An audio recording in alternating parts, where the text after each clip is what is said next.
Hi, so thanks for the invitation. It's a pleasure to be at ICTS always. So I'm from Tata Institute in Mumbai, which is a sister institution, and I'll be talking today about some connections that arise between computational complexity theory and various notions of phase transition statistical mechanics, in particular the E-Angli theory. So, but before that, so these are the characters in the drama. So there are two different notions of phase transitions that we would look at. One dealing with complex series of polynomials, or the Yang-Lee version, and the other one dealing with the decay of correlations, the more probabilistic notion. And we'll see that both of them have very strong connection with computational complexity of sampling and counting problems. So we'll see what these are. All along in this, there'll be a background character, which will be Markov in Monte Carlo, which I won't be talking about explicitly, but which will sort of have a very, its presence will be there throughout the talk. And I apologize in the beginning that this talk will mostly be a survey of results. There will not be any proofs, but yeah, if there are any questions, I can just stop and give proofs whenever.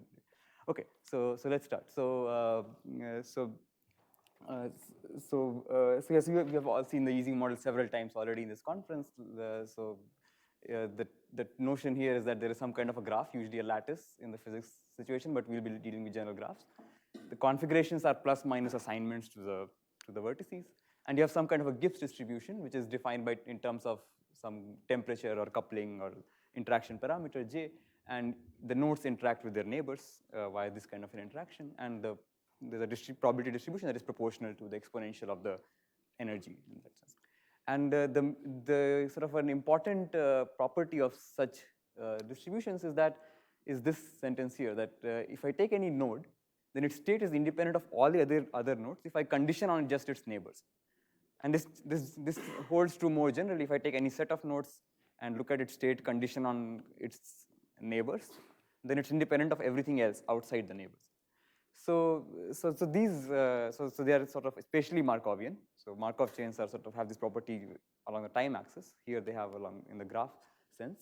And so they are a special case of these probabilistic graphical models of Markov random fields. And essentially because of this property, they have found applications in various settings. So of course, the Ising model arose in statistical mechanics as a model for magnets. But since then, it has, so these are just 3 different examples, but there are many more.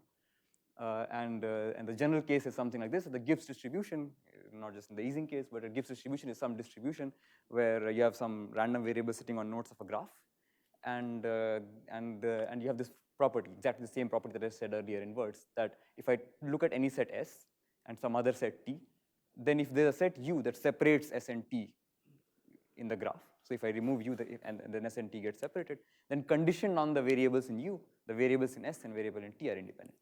And yeah, so that sort of defines the notion of a Gibbs distribution. And once you have such distributions, you have many questions that arise. One is to approximately sample from such a distribution. So maybe you have some description of such a distribution, and you want to generate samples from it. A related question is to compute marginals. So I might want to know what is the probability of certain variables taking certain values. So that, of course, you can solve if you can do sampling. The third one, which is related, might not look related immediately, is to approximate the so-called partition function. I'll define it on the next slide. This is more like a counting problem, but it turns out to be equivalent in a complexity theoretic sense to the previous 2 problems as well. If you can do one, you can do the others, and that's the thing we'll be looking at mostly. Of course, there's another class of problems for these measures, which also we have seen a lot in this conference, which is to learn the model. So to learn the distribution from samples generated. So instead of generating the samples, you want to learn the model. That is something that we'll not be looking at in the talk. Yeah, so we'll be concentrating mostly on this problem. Okay, so any questions so far? Okay, so let me just come back to the Ising model, but with slightly different notation, the kind of notation I'll be using. So here, so the Gibbs distribution is defined in terms of some weights of configurations. So configurations are, again, plus minus assignments to the vertices. And each assignment generates some cut edges, so edges where there are disagreements. And the weight of each configuration is given as beta to the number of these disagreeing edges, and lambda to the number of the plus vertices. So lambda is some sense a field parameter, so it's exponential of the usual field. And beta is the interaction parameter, which is exponential of the usual temperature, inverse temperature parameter. And the partition function is then defined as the sum of all these weights. So the point is that it's the normalized, so if you wanted to write down mu sigma exactly, then it's the normalization that you have to put in front of W sigma. And then the kind of question, and sorry? Oh, a cut, yeah, so that's computer science terminology. So cut is just is the partition of vertices into two sets. And the edge is said to be cut if it goes across the partition. So like the red edges here are the cut edges because they're going across the plus minus partition. Okay. So the kind of questions we'll be looking at are of the following kind, that we'll be given the graph G as input, beta and lambda are fixed parameters, and we would want to approximate the partition function. I told you informally why that's interesting. We'll see that more formally later. But before I proceed, I should also say that the Ising model has two very different qualitative regimes, the so-called ferromagnetic and anti-ferromagnetic regimes. So the anti-ferromagnetic regime is where you favor disagreement. So this is the case beta bigger than 1 in our setting. And the ferromagnetic regime is where you favor agreements. And that is the setting beta less than 1. So yeah, so this also, this qualitative difference will show up also later in the talk. So keep in mind. So the part is the separation between the plus and minus? Yes. So another similar model, which is probably the simplest of such models, is the so-called hardcore lattice class. So here the configurations are so-called independent sets. So these are just subsets of vertices such that no two of them have an edge between them. So this is a valid independent set, but if I put this one also as black, that would not be valid because there'll be edges across. So it's a hard constraint model. Some things are just not allowed. And you have some activity parameter lambda, and the weight of each such independent set is just lambda to the size of the independent set. And then the partition function is the sum of all these weights. In particular, if you put lambda equal to 1, then you're counting independent sets of the graph. So it's a very fundamental problem in computer science. And the kind of question, again, we will be looking at is to approximate the number of independent sets, which is the case lambda equal to 1, or more generally, for a fixed lambda, for an input graph G, you want to approximate this state G of lambda. And the Gibbs measure, again, can be defined similarly. So it's the distribution on independent sets, which is proportional to lambda to the I. And again, the partition function, the normalized. A third case, and this is different from the last two because it allows more than 2 spins on the vertices. So this is the so-called Potts model, or in computer science, proper colorings. So here the configurations are colorings of the nodes. So I can put not just occupied, unoccupied, but a large number of colors. So here maybe they are red, green, and blue, 3 different colors. And I have some parameter W, which is sort of like an interaction parameter. And what I'm doing now is that each configuration is a coloring, assignment of colors to the vertices. And each configuration gets a weight, which is equal to the product of W over those edges which have the same color. So W to the number of edges which have the same color. So in particular, if I put W equal to 0, what will that mean? That will mean that I'm only allowing those configurations in which there are no edges with the same color, no monochromatic edges. So this is such an example. So no edges have the same color at the 2 endpoints. So this is the question of counting proper colorings. In the physics language, is the zero temperature limit of the antiferromagnetic Potts model. And again, this question of counting proper colorings has a long history in computer science. And we'll be looking at what the current status of the problem is. But again, one can define a natural measure, not just for W equal to 0, for arbitrary W, but here I'm just interested in the W equal to 0 case. And that the proper coloring case. And here, again, this number is just the number of colorings, and you have a uniform distribution of colorings. Okay.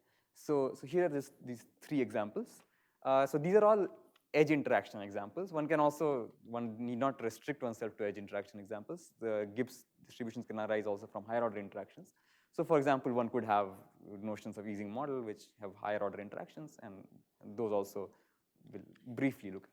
So instead of interactions being limited to 2 neighbors, like there being edges and interactions being on the edges, there might be hyper edges.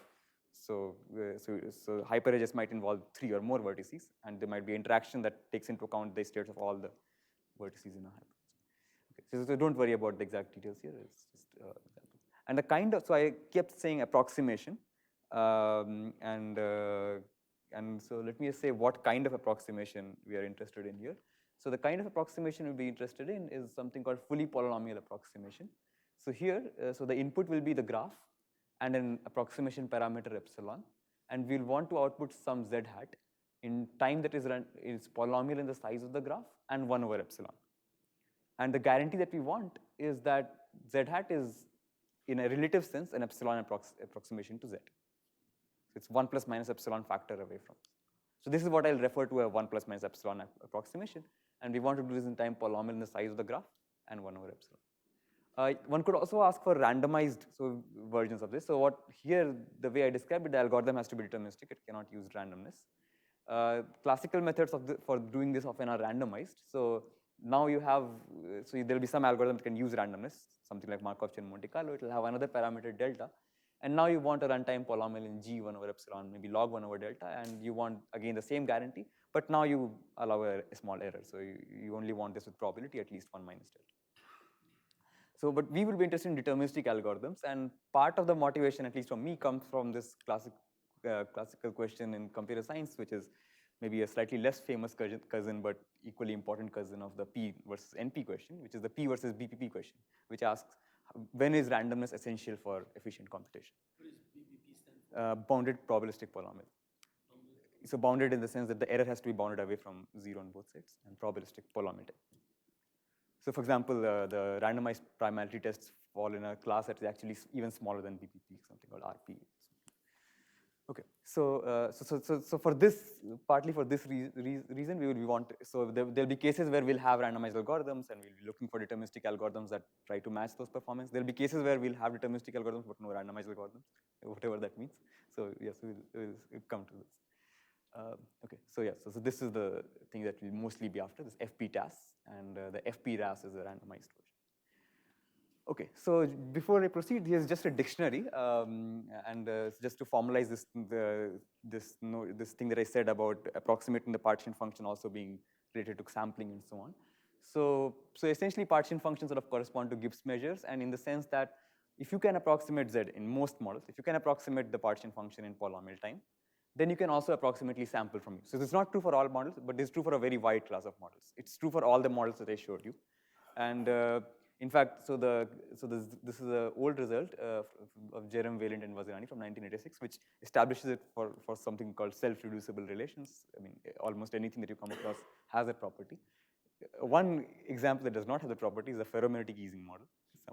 But there also you can again do the same kind of arguments and again show this equivalence. So we'll mostly concentrate on this approximating set, and I'll just hide this fact that once you have this, you can use that to compute marginals, to compute, even to sample in some sense. Okay, so, and actually, so I said I'll go this way, but classically people often go the other way. They'll use this fact that you can, this equivalence in this direction. So you use Markov chain Monte Carlo to approximately sample from you, and use that to approximate Z. So that's one of the classical methods, one of the most successful methods for actually approximating partition functions. So let's see some examples. And the other method is based on exploiting so-called decay of correlations, so that I'll describe now. And then the third method will be zeros of polynomials that we'll come to later. So any questions?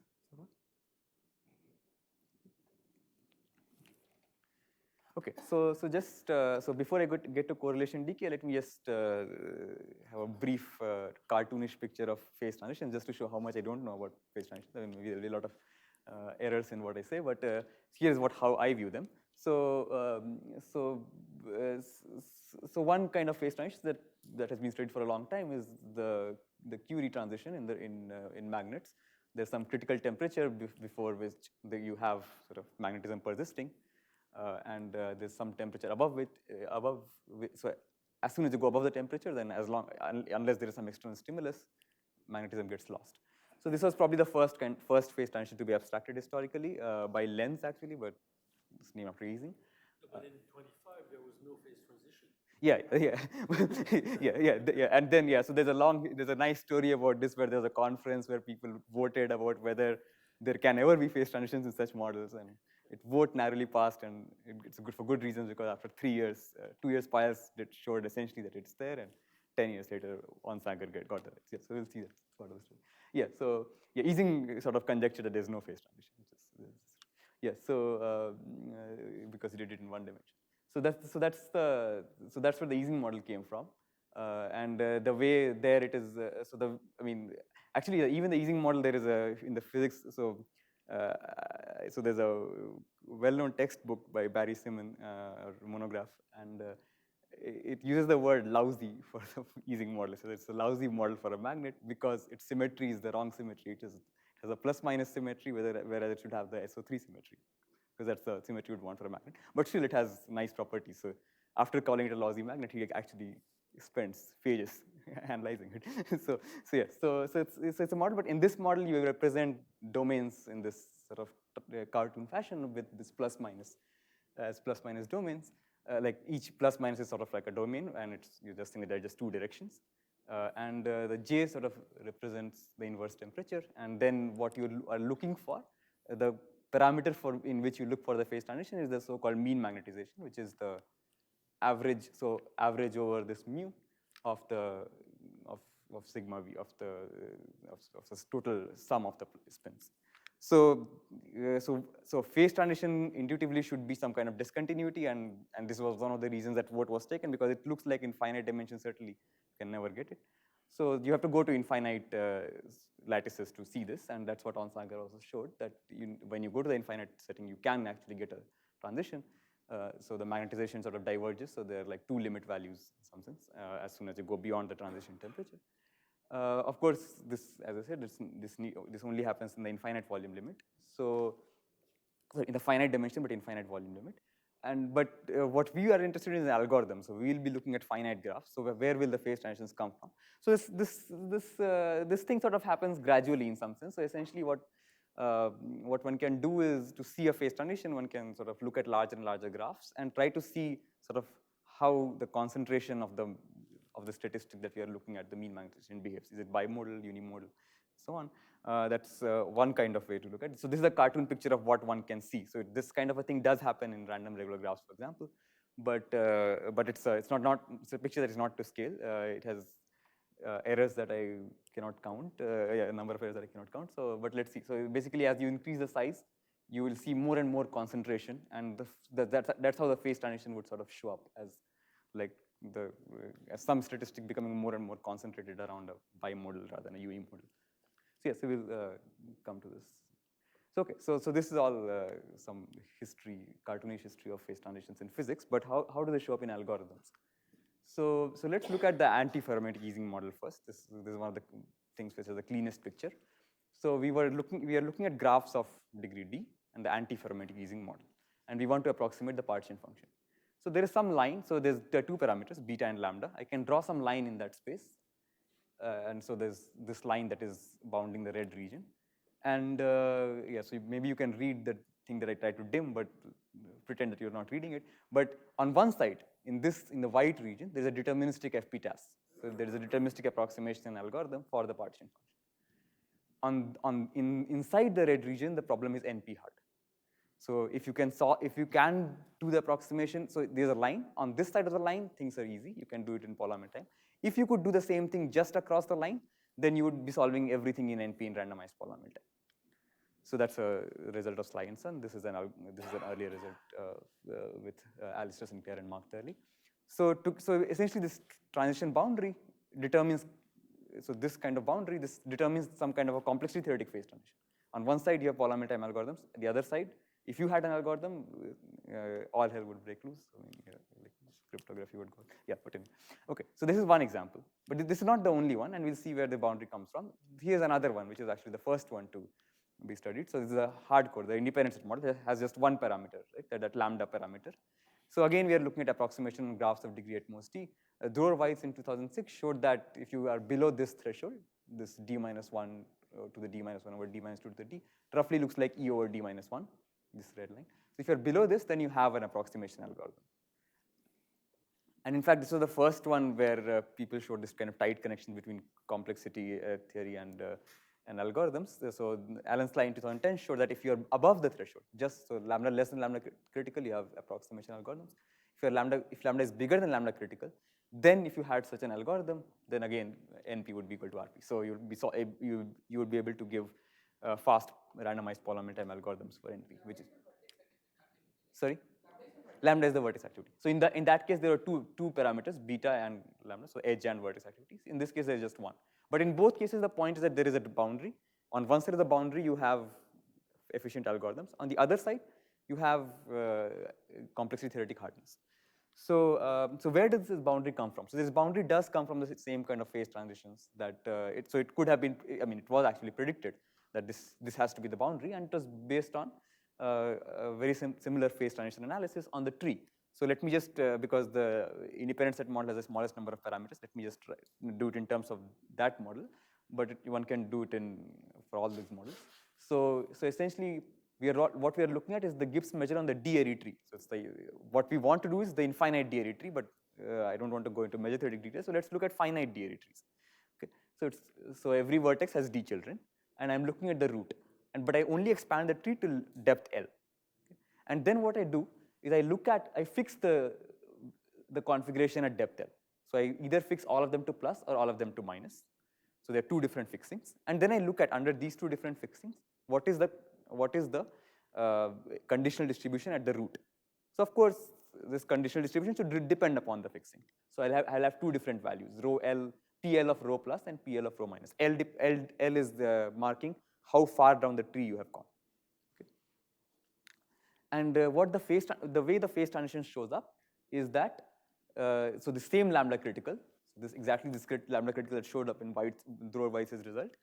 So if you are below that lambda critical, then the difference between the two, so the total variation distance between the two distributions decays exponentially in L. So this is the so-called uniqueness regime.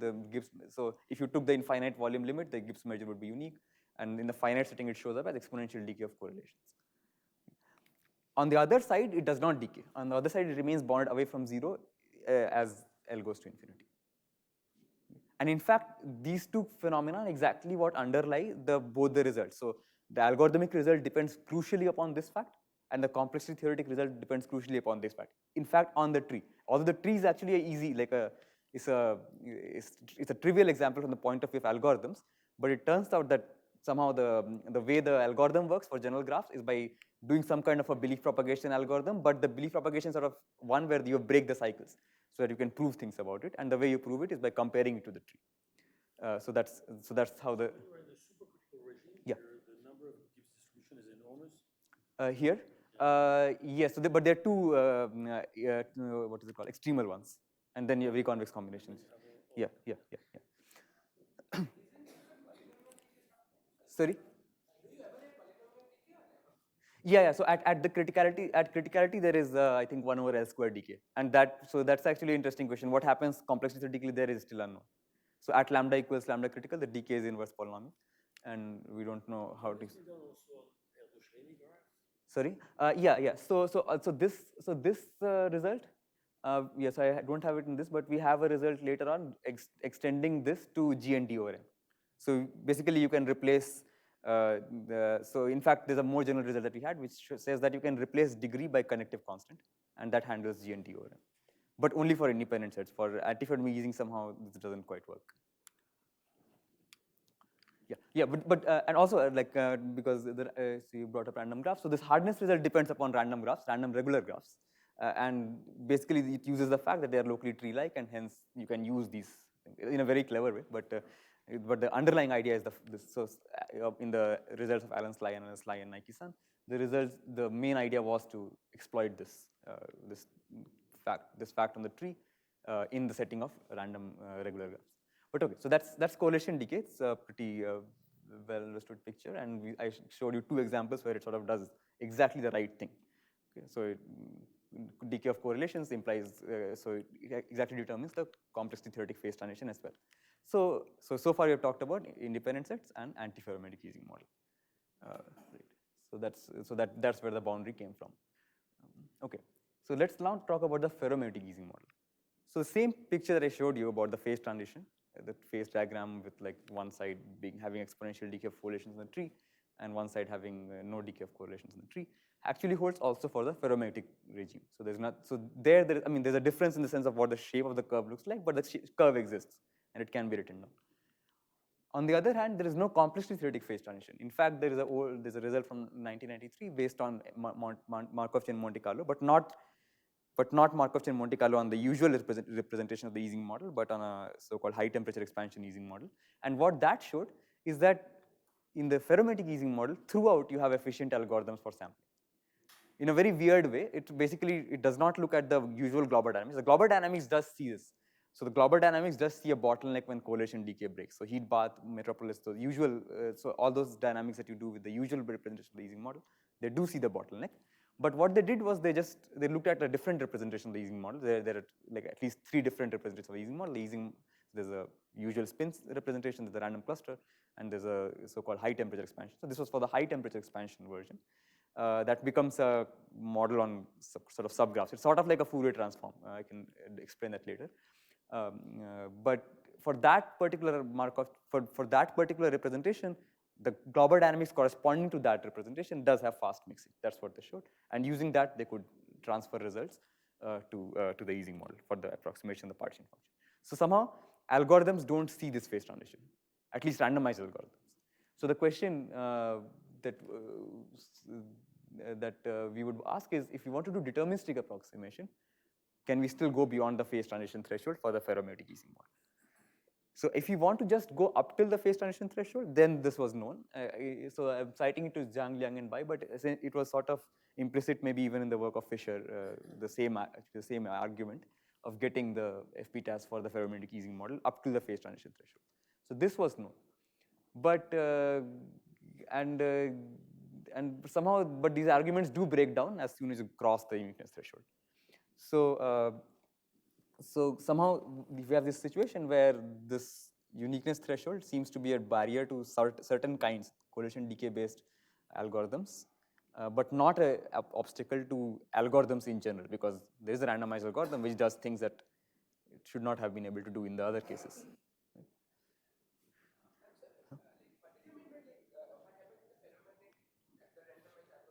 Yeah, so the randomized, so there is a correlation decay, so there is a picture like this, but the randomized algorithm works everywhere here for the ferromagnetic case, even though the deterministic one still works only here. Okay. So beta 0 to 1 is just, so the way I parameterize things, beta less than 1 is the ferromagnetic case. Yeah, and this is the correlation decay region for delta regulars. So yeah, that's just a calculation that's where correlations decay.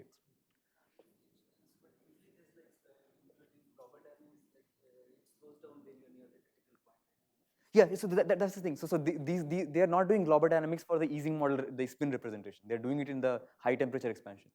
And yeah, and that sort of just ignores the phase transition. Yeah. So yeah, it's a pretty interesting thing. But yeah, but then they can transfer the results back. So once they have computed the partition function there, the partition functions are related, so by easily computable factors. Sorry?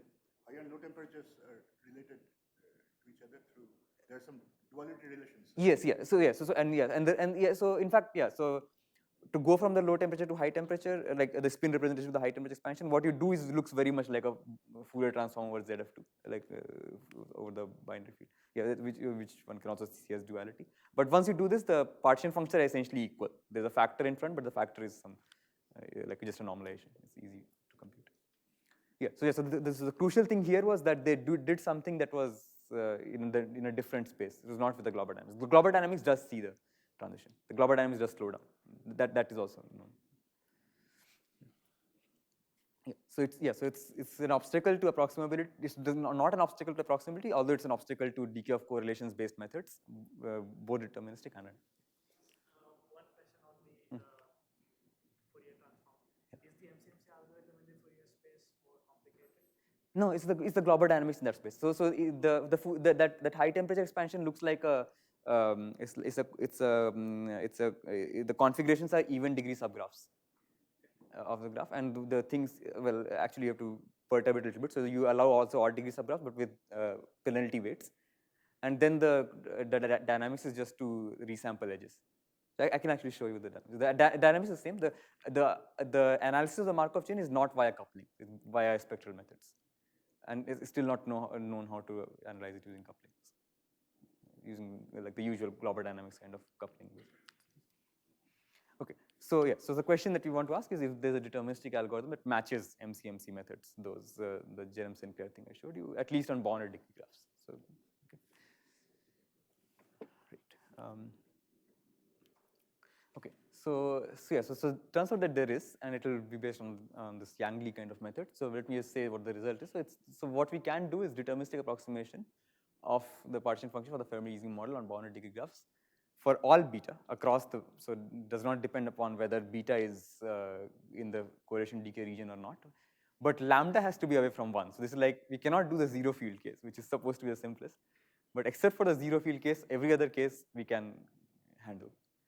And we'll see why the, yeah, maybe I'll say why the zero field case we can't handle using the techniques that we have. So there's also, it's also known that, so this is just something that we showed at some point, that correlation decay method sort of cannot do this. So it's not just that it's not known to do this. Sometimes you can also prove that it cannot do this. So this is doing something different. The same method will also give you algorithm for the hypergraph Ising model, like in certain situations. And that is interesting because there even, so this Fourier transform thing, that's sort of not so robust, it breaks down as soon as you go to like higher order interactions. This high temperature expansion thing does not work as well there. So the analysis of the Markov chain breaks down. So there is this situation where this zero, like these methods that I just described, actually seem to go beyond MC as well. And they're based on location of the complex roots of the partition function. So that's what this is really based on. And so there's some earlier work we had. I should say first some history. So this is all inspired from work of Alexander Barvinok at University of Michigan. But before that, we were trying to use it for something else. So like long before all this happened, I and Alistair were working on using Liang theory for proving hardness results. And there also you can do something that I won't talk about. But it turns out you can also use it for proving algorithmic results. You can also get algorithms out of it, not just complexity results. Okay, so let me describe briefly how zeros of polynomials might be able to give you algorithms. So again, this is something that is in hindsight already was there in the work of Yang and Lee in their first paper on the zeros of the Ising model. But it's sort of actually was put in black and white only by Barvinok very recently. So the first thing is pretty simple. So what we wanted was 1 plus minus epsilon factor approximation for the partition function. That's like asking for an epsilon additive approximation for the log of the partition function. So this is just a translation. It's nothing has happened. And so now what does one do when one needs additive approximation? You just Taylor expand it. So you Taylor expand log of z and up to some k terms, and then ignore the rest of the terms. So the question is, what would be the error at that time? So the point is that so there's from standard complex analysis, it's easy to show that the error is something like this. So it's like if I'm evaluating at x and I'm Taylor expanding around 0, then the error is like x over r to the k plus 1 times some polynomial in n. N is the number of variables, number of vertices in the graph. But what is r? R is the distance to the closest 0. So if I have no roots up till a distance r from 0, then somehow, so the intuition here is that the log function, the only way, so log is essentially analytic everywhere. The only place it has a problem is around 0, and there you have to either do a branch cut or something like that. So if z is not vanishing, then log is analytic. So if the closest root of z is at least distance r away from 0, then the Taylor expansion should converge at this rate up till for x that are smaller than that. So I mean, of course, this statement has some different names in different communities. I mean, there's a whole field studying such statements. It's called stability theory. So you say that if this holds, then you say that the polynomial zx is stable with respect to that disk of radius r. And of course, as I said, that this also essentially is equivalent to saying that the log of the partition function is analytic in that disk. This is exactly what this is. So this is so far everything sounds very simple and sort of it is. So the question is, so if you wanted to do this for algorithms, the only issue is we have to do two things. We have to find what this r is. Like we have to give guarantees. We have to say that r is large. And the other thing we have to do is to have some way of computing these CIs, the coefficients of the Taylor expansion.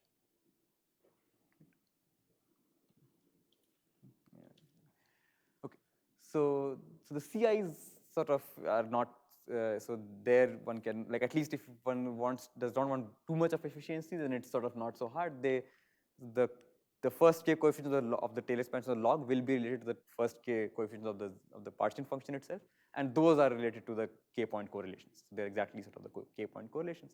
So at least in time n to the k, you can, by just going over all k size sets, one can compute them.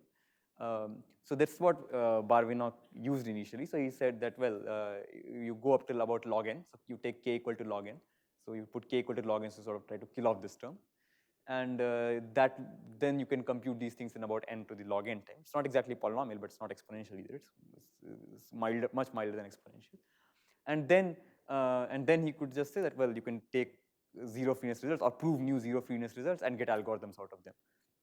So there's some interesting things here. So for example, for independent sets in combinatorics of all places, in combinatorics and discrete probability, it was shown that the independence polynomial is non-zero up to a radius of roughly 1 over e times the degree of the maximum degree. This is related to the Lovasz Local lemma.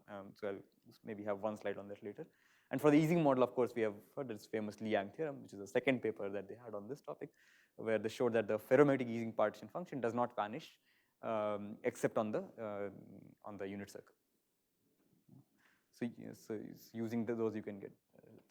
So this is of course all with n log n. So with doing with some nice combinatorics, Patel and Rex showed that you're computing the sums of k point correlations over all k size sets, but you also only need to look at the connected ones, and that is enough to compute the rest. And if the graph is has bounded degrees, so it's degree is bounded by d, then there are only n to the d of them, or n to the log d of them rather than, so d to the log n rather than n to the log n kind of algorithm. So they get polynomial time when the graph is bounded degree. So this I won't go into, this is some combinatorial thing, but the basic algorithm remains the same, they just give more efficient ways to compute the CIs.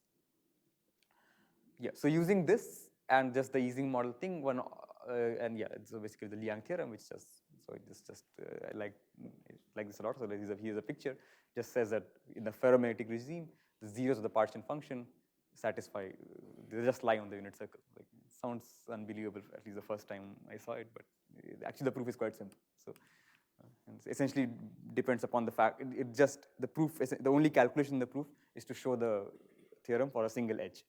And there it just, that just depends upon the fact that the Mobius transform beta x plus 1 over beta plus x fixes the unit circle for real beta, and it takes in the ferromagnetic case, it takes the outside to inside and inside to outside. And that's what gives you the theorem, essentially. And it also shows you why it breaks for the antiferromagnetic case, because then as soon as you go on the other side, it takes the outside to outside and inside to inside, and then you can't prove the theorem. So, okay. So this already would give, so this and the Barvinok method and this combined with this would already give you the result that I claimed for the ferromagnetic case. So this one. But so that's not the main thing we are interested in. We are interested in this going beyond the pairwise interactions. For that, so one of the things we did was to prove a version of the Liang theorem for hypergraphs. So for the case where you have higher order interactions, there it turns out you don't have the Liang theorem throughout the ferromagnetic regime. So there, even in the ferromagnetic regime, the Liang theorem might fail, but you can get the tight series of temperatures in which you have the Liang theorem. And as soon as you have the Liang theorem, you have to do some more combinatorics of the kind of that Patel and Rex did, because their thing only applied to graphs. So you have to do something of that kind to get algorithms using this Liang theorem for hypergraphs. But the point is that at least the Liang theorem is tight, and this is interesting because even in this regime, we don't know of other methods to solve the problem. So for the Markov chain Monte Carlo, which works for the pairwise interaction setting with using this high temperature expansion, the high temperature expansion, the analysis of the Markov chain breaks down in the case of higher order interactions. So it's based on some combinatorial estimates on the spectral gap, and those break down when you don't have pairwise interactions. So it's sort of, first of all, it's interesting to figure out if this threshold, so that it's tight in the sense that the Liang theorem fails after this, but if one can go beyond this using any other method, or if one can prove complexly theoretic results outside this, it's unclear. Okay, so this is one model, the Ising model. Are there any questions?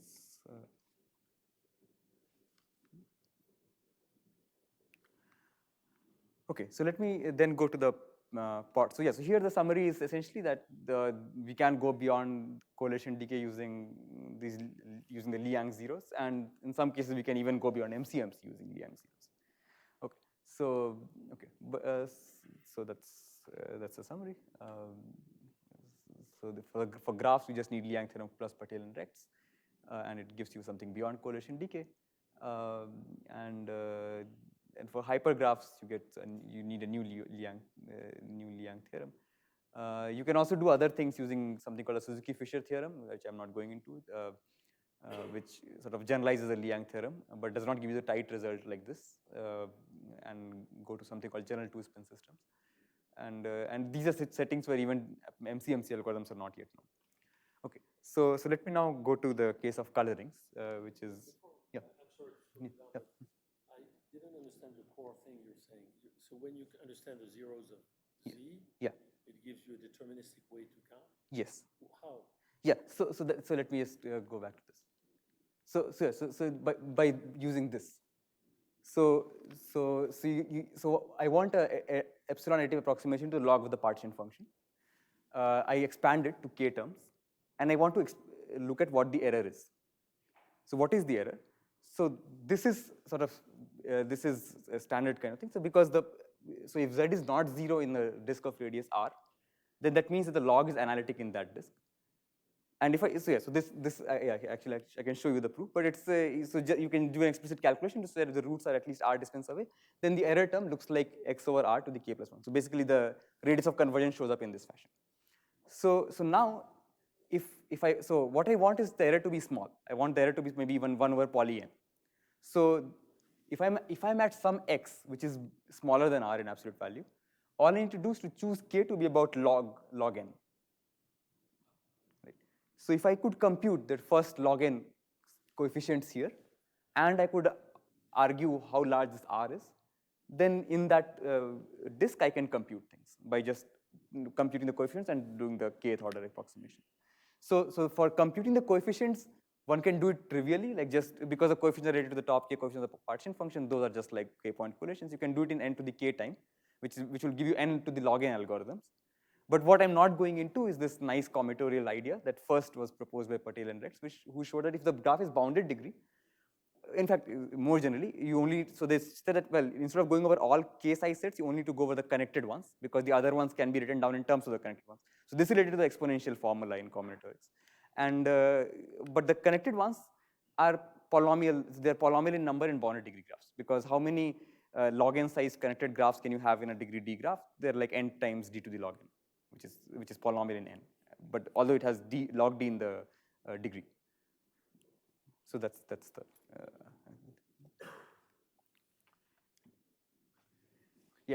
So the takeaway from, at least from this part, is apart from the results, is that if you can prove zero freeness, if you can show that you're trying to compute, so basically you have to have some easy point, so one point where you can compute all these coefficients. In this case, I was assuming that point is 0, and you want to show that there is some the log of the partition function, which remains analytic in some wide enough. So here I was just taking a disk, but you can generalize this to other shapes.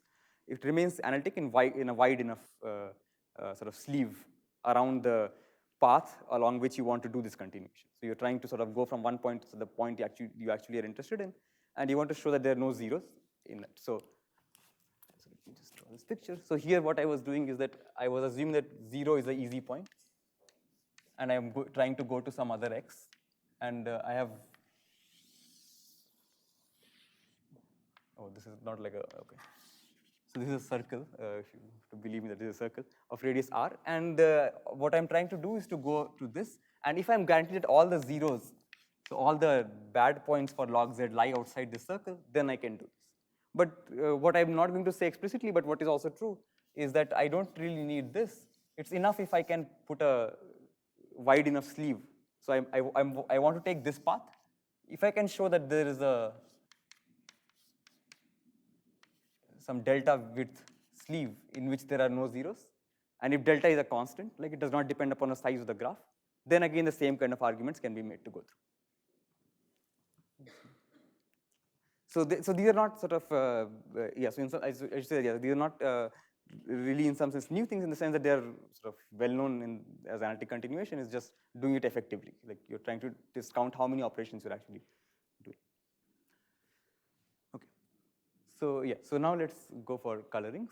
And here, so yeah, so this will be a situation where we would not be able to prove things in the whole disk. We'll only be able to prove some small sleeve. Yes, the important point is that, which is also apparent from here, that this radius r better not depend upon n. Like it should not shrink to 0 with n. Then you won't get much. It should be some constant that is independent of the size of the system. And that was the case in the Ising, in the Li-Yang theorem, for example. The disk was always radius 1. That did not depend upon how large your lattice is, and that is crucial. Okay.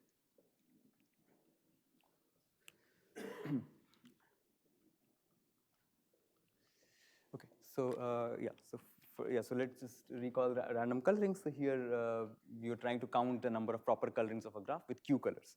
So let's just see what is known. So our question is that we have a graph of bounded degree delta, and we have some Q colors, and we want to output a 1 plus minus epsilon approximation of this number of proper colorings with Q colors. Okay. So it's known to be NP hard when Q is less than delta, which is maybe not surprising. So that's I mean, actually, even this proof goes via analyze. So the fact that it's only known for Q even is because they can only analyze the phase diagram for even Q, somehow the odd case. So it's based on a very detailed analysis of the phase diagram of the anti-ferromagnetic Potts model, and they can only do that analysis for even Q. That's why they can only prove the hardness result there. So what is known about algorithms? So for randomized algorithms, one can do MC-MC. And there's the usual Glauber dynamics, and the usual Glauber dynamics can be analyzed in some very simple path coupling kind of approach. And if you just do that, you get Q bigger than 2 delta. You get this condition that as long as you have at least 2 times the degree colors, you have fast convergence, and you can approximate the partition function. And this can be done quite simple. So it was first proved by Jerem using different methods. But 2 years later, Bubbly and Dyer came up with a path coupling approach, which is sort of related to the Dobrushin-Schlossman conditions. And if you use this approach, then it's actually a pretty simple argument. It can be, it's an exercise, sort of. I mean, it's like a simple exercise to do this. So so that's why I call it a simple MC-MC analysis that gives you 2 delta. There are more complicated analysis of different Markov chains, slightly different Markov chains, something called the flip dynamics. And that gives something better. So that's the best known there is 11/6 with a small improvement. This improvement is like 10 to the power minus 5 very recently. The 11/6 is due to Eric Vigoda from 2000. Okay, so that's what is known for randomized things, and I want to emphasize that Q greater than 2 delta is by now because of this result, essentially a elementary exercise in Markov chain theory. And for coalition decay, we could not even match that. So until recently, the best deterministic algorithm, which used some kind of decay of coalitions, again some kind of Willy propagation with breaking cycles in a rigorous manner, could do it when Q was bigger than 2.58 delta. So it could not even match this this simple MC-MC analysis. So this one is just Glauber dynamics, and this one is a flip dynamics where you flip like bicolored components. Yeah, it's called the Koteski-Swenson. Yeah, I forgot. It's not Swenson-Wang. It does not flip that, but it has the same people, but it's not Swenson-Wang. It does not flip large clusters. It only flips cluster size about 6. And the deterministic one is just a counting. The deterministic one is based on essentially belief propagation, but you break cycles to make it rigorous. So you sort of it's like dynamic programming, but you sort of ignore things after a while, and then you have to quantify how much you are ignoring. So the analysis is how much error do you incur by stopping belief, like, so you take the belief propagation recurrences, you break all the cycles, and you make an exponential size tree, and then you say, but that of course you can't compute with because that's too long. That will not be a polynomial time algorithm. So you break it at some point, and then you analyze how much error does this incur. So that's the. Here we have also again an impossible phase, an easy phase, and something in the middle. Yeah. So here it's less clear. So here we can't even, so we don't know, I mean, so the conjecture here is that at delta plus 1 already you should be able to solve the problem, but we have no algorithm that does it. So there's no proof that it's hard in the middle. There's no proof that it's hard in the middle. So the conjecture actually is that the algorithm should work at least up till delta plus 2. Maybe delta plus 1 is dicey, but delta plus 2 should be fine. So even with randomized methods, improving upon this is open.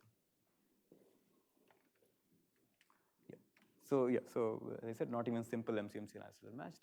And so one of the results, again, I said I won't be giving proofs so much. So, but yeah, there's a result which essentially, so what our thing does is it actually does at least match the exercise. It gets a 2 delta, gets an algorithm under the 2 delta condition. It's sort of bad in the sense that it's polynomial, but it's polynomial where the degree of the polynomial depends upon delta and q. This is also true of the correlation decay method. So I'll come back to that later. And that dependence is quite bad here. So it's only polynomial in the sense that it's polynomial with fixed parameters, but that is true for all of these correlation decay based algorithms as well. It's not true for MCMC. So I'll say more about that later. And as I said, the previous best thing here was 2.58 delta. Again, similar kind of running time. But at least this is, we can at least match the easy exercise. And again, the main ingredient is a zero-freeness result. And this time it's not as strong as the Liang type thing where you show that a whole disk is zero-free. All you end up showing is that, so what you start with, so recall the Potts partition function. So what I want you to check is that the Potts partition function is trivial at w equal to 1. Because w equal to 1 corresponds to no interaction. Zg of 1 is just q to the power n. Right? Every configuration counts as 1. So it's the infinite temperature thing. So you want to go from 1, which is the easy point. It's playing the role of this easy point, to 0. 0 is the place where you're counting colorings. So you want to continue from here to here. And so what you have to show is that there is some strip around it of width that is not depending upon the size of the graph, in which the partition function cannot vanish, and that's what the result shows. Yes, it's actually inspired by and improves upon a recent result, like recent result of Banks, Davis, Patel, and Rex, who showed the same result under the condition that q is bigger than e times delta. And the main new ingredient that allows it to improve is, ironically, it's essentially lifting that easy exercise for Markov-Chain Monte Carlo to the complex plane. So you sort of write down some recurrences, and the way you analyze those recurrences is why, the main calculation in the proof is again the same calculation that you do in that easy exercise that establishes the 2 delta, what I have been calling the easy exercise, that establishes the 2 delta mixing result for Clobber dynamics. Yeah. Is a path coupling usually. Yes. So there are no path here when you compute Z. So maybe I'll say, so this 2 delta thing, you do path coupling, but then you have to do a certain calculation. So what's the calculation? You're now trying, so let me just assume that the path coupling background. So you have 2 different configurations that differ in just one vertex. And then you want to analyze how far the difference can be after one more update. So this sort of, what you analyze in the end is the influence of one vertex on all its neighbors. So you sort of look at the total variation distance that this vertex by being different can induce upon this. So this is like you're computing a recurrence here. So at this point you forget about the probabilistic interpretation, and this you analyze that it is less than 1 when q is bigger than 2 delta. So it's not really a path. So this path has nothing to do with that path. This calculation that you do to compute the influence of one vertex at a time, that calculation is the same. So so it's like, so the calculation is the same. So the time in your pass is the time in the calculation. The time in the number of the iteration in your recurrence. Yeah, so the number of iterations, so the way this proof will work is that basically so what it does is that let me say in 2 lines what it does. So it actually takes what these guys were doing, their recurrences, but they had to do this thing of breaking the recurrence after some like polynomial amount of time, because they actually had to run the recurrence. Now we don't have to run the recurrence algorithmically. We just have to use this to show that the complex and the real parts remain close. So the recurrence is defined for both real W and complex W. I just want to show that they remain close. So this is where the path coupling thing comes in. And now, so I can start running it from the very beginning where there are no errors. And then I just have to make sure that the errors does not expand. I don't need to decrease the errors. They need to decrease the error. They need to show that, because so what are they doing? So they had this belief propagation recurrence, which they broke cycles, and they got an exponential size tree. Now they can't handle this tree, so they truncate it at a finite depth. Now at this finite depth, they're initializing a tree with some completely arbitrary values. So they are doing dynamic programming with arbitrary values, so there'll be errors. So there are large errors at the beginning. And these they want to say will decay by the time they come to the root, where they are actually computing the margin. So that's their argument. For us, we don't have to do this because we can work with the whole tree, because we are never going to actually run the recurrence in an algorithm. So we have this whole tree. This tree is the whole computation tree or the recurrence tree. It's defined for both complex W and real W. And now we just see, okay, so when we start with the complex one and the real one, there's some difference at the leaves. And we just want to make sure that the leaves, this difference does not increase. It just remains bounded by that same value.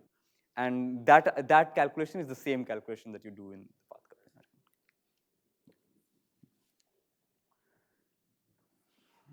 Okay, yeah, so that's what it does. Yeah, maybe because I'm running out of time, I'll just, yeah, so you see, yeah, so there are other connections here. So I briefly mentioned the independence zeros. One can, so it turns out that the first time the roots of the independence polynomial were analyzed was in this very combinatorial setting of the so-called Lovasz Local lemma. And there again, so there's some interesting thing where there's a partition function that completely captures this Lovasz Local lemma. I won't go into the details, and you can approximate this partition function both using correlation decay and zeros. And there is sort of correlation decay strikes back. So our method was using correlation decay, but Taylor did it with zeros. And there's some slight speed advantage that correlation decay has, which we can't explain, like why should there be this difference. But and here again, because of these, so you need to do this for negative and complex lambda. There are no MC-MC based methods. Let me just skip this.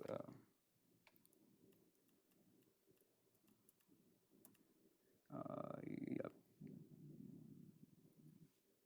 So there are also other cases where so-called Fisher zeros, where you can again this interplay comes in, where you can use correlation decay to prove results about absence of Fisher zeros, which are zeros in the beta parameter. So the Liang theorem was about the lambda parameter, it was about the beta parameter. And here very little is known in general, unlike the Liang case where you have the full description of where the zeros are. But here what one can do is use decay of correlation arguments to prove zero-freeness in a neighborhood. So it's a strange kind of thing. So yeah, one thing that I would like to maybe spend some time on is that, yeah, so what I was showing you is that here is this method that Barvinov proposed. I showed you some examples where it does things that correlation decay cannot do, some examples where it even does things that Markov chain Monte Carlo cannot do, at least as yet. And Barvinov has a book on this, and where he has other examples, many other examples where similar things arise. But there's one important thing to note. So usually when Markov chain Monte Carlo can be proved to work for these kind of problems, for approximating the partition function, approximating the marginus, its running time looks like this. So what is this? So theta is all the parameters of the model. The temperature, beta, lambda, delta, the degree, number of colors, all those things I've been talking about. There's some function of those parameters times a polynomial in n. The degree of the polynomial does not depend upon the parameters of the model. So this is the usual runtime guarantee you get for a Markov chain Monte Carlo algorithm. And what that means is that when you approach a transition boundary, this f theta might go to infinity, but there's a polynomial that is of a fixed degree sitting in front of it.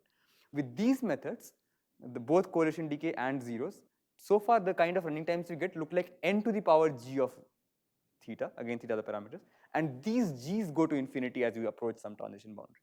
So this is it's a much worse degradation of quality as you approach a critical boundary, and it's unclear if this is just artifact of the proofs that we have so far, or if there is some separation between randomized and deterministic computation that is sitting here.